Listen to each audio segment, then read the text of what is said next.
Bismillahirrohmanirrohim. Rasulullah sudah menjelaskan semuanya, termasuk perbedaan cara ruh orang beriman dan orang kafir saat dicabut ruhnya. Dan inilah saat paling genting yang pasti akan dialami semua manusia. Assalamualaikum warahmatullahi wabarakatuh.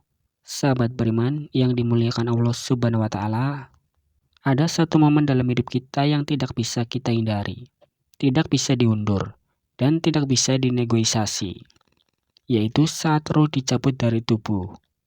Itulah saat yang paling menentukan, apakah kita akan tersenyum dan disambut para malaikat dengan damai, atau kita akan meringis dalam ketakutan. Karena tahu bahwa pintu azab telah dibuka, kematian adalah kepastian, tapi bagaimana prosesnya? Apa yang sebenarnya terjadi ketika ruh kita dicabut? Mari kita bahas lebih dalam.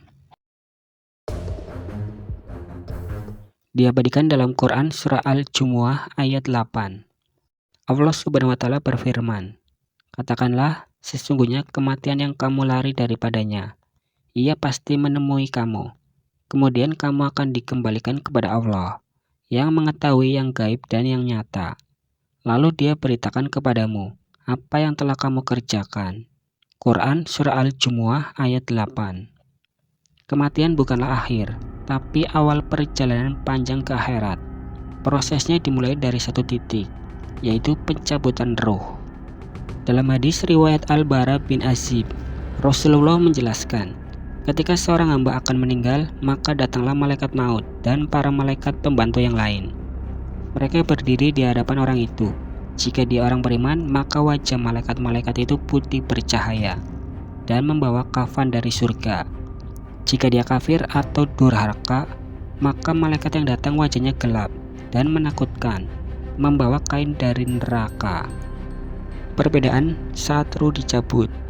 Ruh orang beriman. Rasulullah bersabda, malaikat maut duduk di dekat kepala orang beriman dan berkata, "Wahai jiwa yang tenang, keluarlah menuju ampunan dan ridho Allah Subhanahu wa Ta'ala." Ruh itu pun keluar seperti air yang mengalir dari mulut kendi, lembut, tenang, dan damai. Kemudian para malaikat membawa ruh itu naik ke langit, dan setiap malaikat yang dilewati berkata, "Siapakah ruh yang harum ini?" Mereka menjawab, "Ini adalah ruh si Fulan bin Fulan," dan disebutkan namanya dengan indah. Lalu ruh itu disambut dan dicatat dalam Iliyin, tempat tertinggi di sisi Allah Subhanahu wa Ta'ala. Sebaliknya jika ruh orang kafir, malaikat maut berkata, "Wahai jiwa yang jahat, keluarlah menuju kemurkaan dan azab Allah." Maka ruh itu bersembunyi dalam tubuh, tidak mau keluar. Lalu malaikat maut mencabutnya seperti besi berduri yang ditarik dari kain basah, sakit, pedih, penuh jeritan. Setiap malaikat yang dilewati berkata, "Siapa ruh yang busuk ini?" Disebutlah namanya dengan hinaan. Lalu ruh itu dilempar ke bumi dan dicatat dalam sijin, tempat terendah dan terhina. Sakitnya sakaratul maut. Nabi Muhammad SAW sendiri saat sakaratul maut berkata, "Sesungguhnya maut itu memiliki sakarat."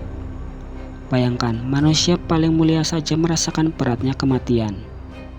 Ibnu Qayyim mengatakan, sakaratul maut adalah antara kesadaran dan ketidaksadaran. Seseorang melihat apa yang tidak dilihat oleh orang lain.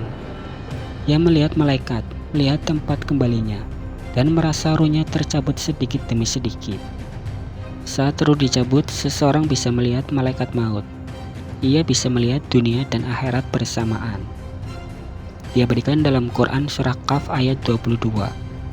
Allah Subhanahu wa Ta'ala berfirman, "Sungguh kamu dahulu lalai tentang peristiwa ini, maka kami singkapkan tutup yang menutupi matamu, sehingga penglihatanmu pada hari ini sangat tajam."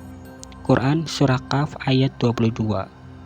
Inilah sebabnya mengapa banyak orang yang mendadak menatap kosong ke atas, menangis, ataupun tersenyum, karena ia sedang menyaksikan apa yang tak lagi bisa dijelaskan. Untuk orang beriman, ruh dibawa naik ke langit, disambut oleh para malaikat, hingga ke langit ke-7.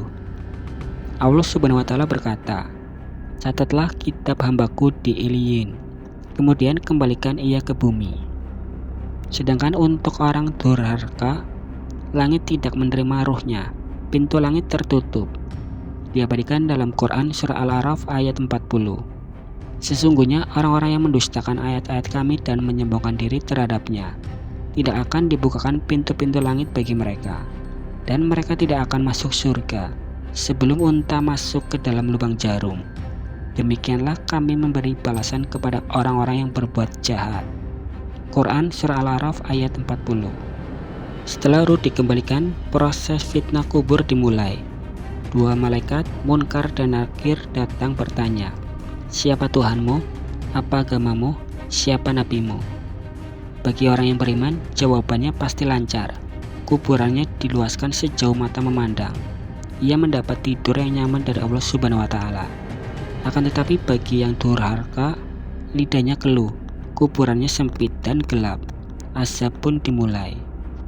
Sahabat beriman yang dimuliakan Allah Subhanahu wa Ta'ala, kematian bukanlah akhir, tapi awal perjalanan abadi, dan sakaratul maut adalah gerbangnya. Apakah kita akan melewatinya dengan damai atau dengan tangisan dan siksaan? Semuanya tergantung amal kita di dunia.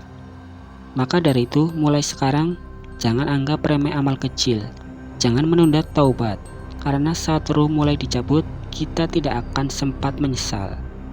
Hanya berharap semoga Allah menerima kita dengan rahmatnya. Jadi itu pembahasan di video kali ini, apa yang terjadi saat ruh dicabut. Semoga kisah ini bermanfaat. Sebelum saya akhiri, ingat yang benar datangnya dari Allah Subhanahu wa Ta'ala, khilaf atau keliru datangnya dari diri saya pribadi sebagai manusia biasa. Saya akhiri, sampai ketemu di video selanjutnya. Wassalamualaikum warahmatullahi wabarakatuh.